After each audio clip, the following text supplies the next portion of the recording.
প্রিয় সহযোদ্ধা, আজকে আমাদের রেজিস্ট্যান্স উইক শুরু হয়েছে এবং রেজিস্ট্যান্স উইকের আমাদের যে 4টা দফা দাবি, এর মধ্যে 3 নম্বর যে দাবিটি, 3 নম্বর দাবিটি হচ্ছে প্রশাসন ও বিচার বিভাগে যারা ছাত্র জনতার অভ্যুত্থানে হামলা, মামলা এবং হত্যাকাণ্ডকে বৈধতা দিয়েছে।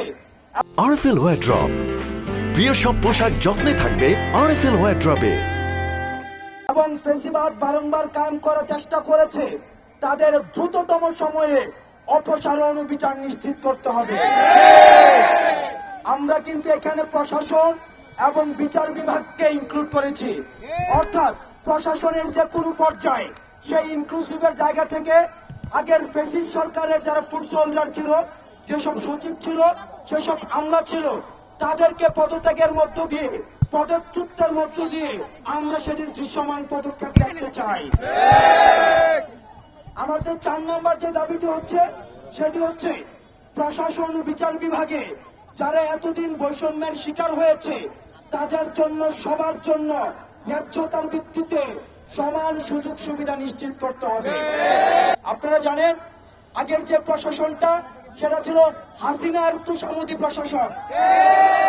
এই প্রশাসনে যত ধরনের সরকারের সংস্থা রয়েছে সবগুলাকে অকেজু করে দিয়ে শুধুমাত্র গণভবন থেকে বাংলাদেশ চালু করা হতো। পতিতালয় থেকে সচিবালয় সবকিছুর সিদ্ধান্ত নেওয়া হতো গণভবন থেকে, এবং সেখানে রাষ্ট্রের যে অন্যান্য যে প্রতিষ্ঠানগুলো রয়েছে, এই প্রতিষ্ঠানগুলোকে তাত্ত্বিকভাবে অচল করে দেওয়া হয়েছে। এখানে যারা যোগ্য এবং মেধার ভিত্তিতে যে আমলারা ছিল, আমলাদেরকে বঞ্চিত করা হয়েছে।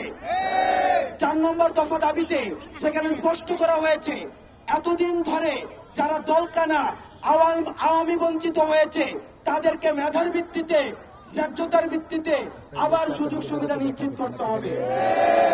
আপনারা দেখেছেন বিগত 16 বছরের ফ্যাসিবাদ আমাদের সবগুলো প্রতিষ্ঠানকে ধ্বংস করে দিয়েছে। সে পুলিশ প্রশাসনকে ব্যবহার করে আমাদের উপর গুলি চালিয়েছে।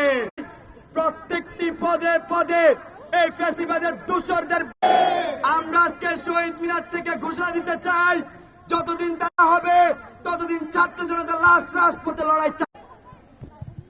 প্রিয় সহযোদ্ধারা, আপনারা আরেকটি বিষয়, ফ্যাসিবাদের দোসররা কিভাবে গুলি করেছে, আওয়ামী লীগ, ছাত্রলীগ, যুবলীগ আমাদের উপর কিভাবে অত্যাচার করেছে, আপনারা সারা দেশে তাদেরকে চিহ্নিত করে আজকে থেকে মামলা দেওয়া শুরু করুন। আগামীকাল সারাদিন খুনি সন্ত্রাসীদেরকে মামলা দিন।